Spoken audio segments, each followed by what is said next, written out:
We're here with Jed Babbin from the American Spectator magazine, also the author of Inside the Asylum, Why the UN and Old Europe Are Worse Than You Think.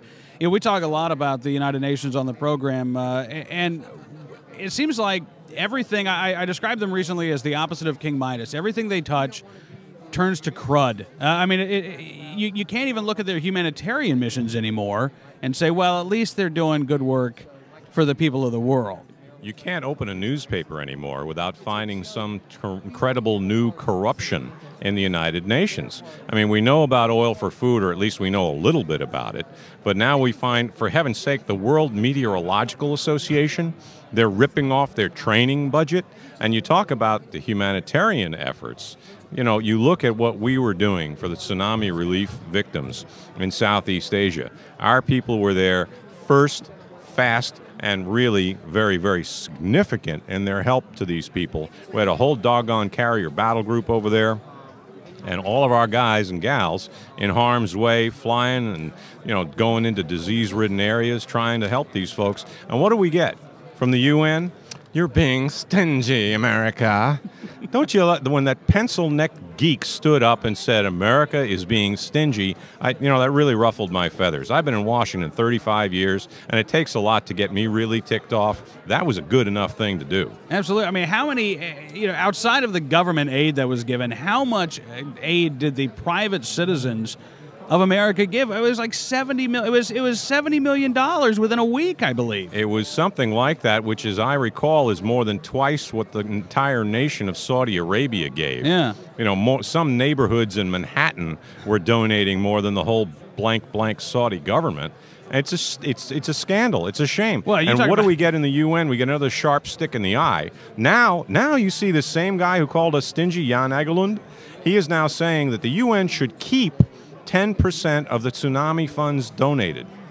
Well, because they need to position themselves, sir, to make themselves better able to respond next time. They're going to take the money that should be buying food and medicine for these people who are still in very, very bad shape over there. The UN wants to keep it, for heaven's sake. Wow. And who in the right mind would trust the UN with their money? I mean, well, the money's not going to, you know. Now, if you're going to ask a tough question, you know, you're not going to get a good answer. In their right mind is the key phrase. But you have an awful lot of people in the world who will, despite all the evidence. That's amazing. There was another book, not to plug another book while you're on the program, but it was a book written by 3 UN workers.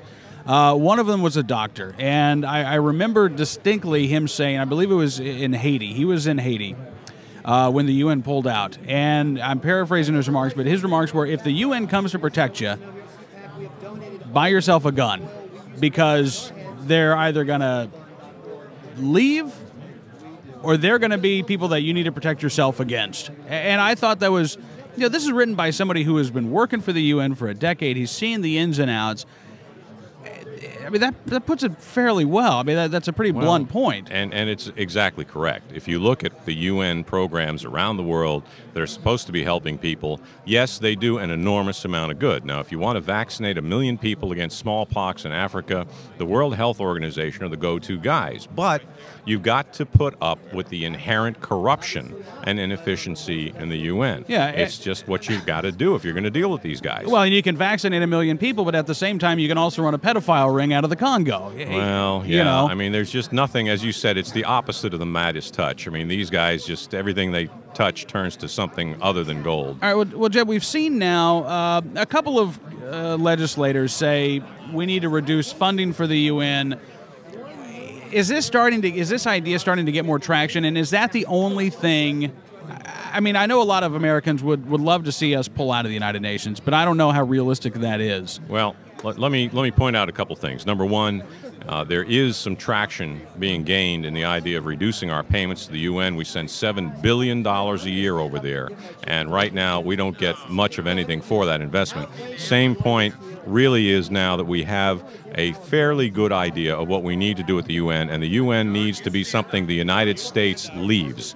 The United States needs to gradually create a political environment whereby the rest of the democracies can leave with us and leave the dictators and despots that are the majority of the UN members to stew in their own juices. Yeah, I mean, you've got people like the Sudan on the Human Rights Commission right now. The Cuba. UN, yeah, I mean, the UN whitewashing the situation in Sudan, refusing to call it a genocide. Well, you look at a situation right now, you read the, God help us, if you read the New York Times this morning, which I only do to keep my blood pressure up, you see that our friends in France and Germany are preventing the international authorities, including the European Union, from declaring Hezbollah a terrorist organization.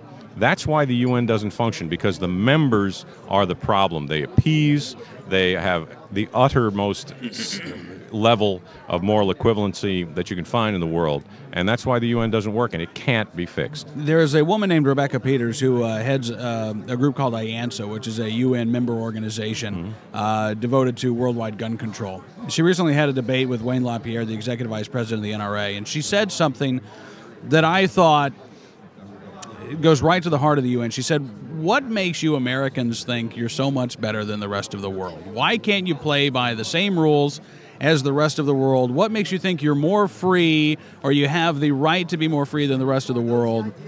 Did she really say that? Yeah. What makes you think that you have the right to be more free? Yeah. What makes you think you have special rights that the rest of the world don't? And my response is, we don't. We want the world to be as free as we are, we do. I would argue with you, because we've spent the lives of millions of men to create this freedom and to defend it. Those who do not wish to risk their lives or invest their treasure in their own defense deserve what they get. And I hate to put it in such harsh terms, but we are not better, but we are different. And we are going to fight, I hope, to the last breath to maintain that difference. Jed Babbin with the American Spectator magazine, also the author of Inside the Asylum, Why the UN and Old Europe Are Worse Than You Think. Jed, thanks for your time this afternoon. Always a pleasure, sir. Thanks again.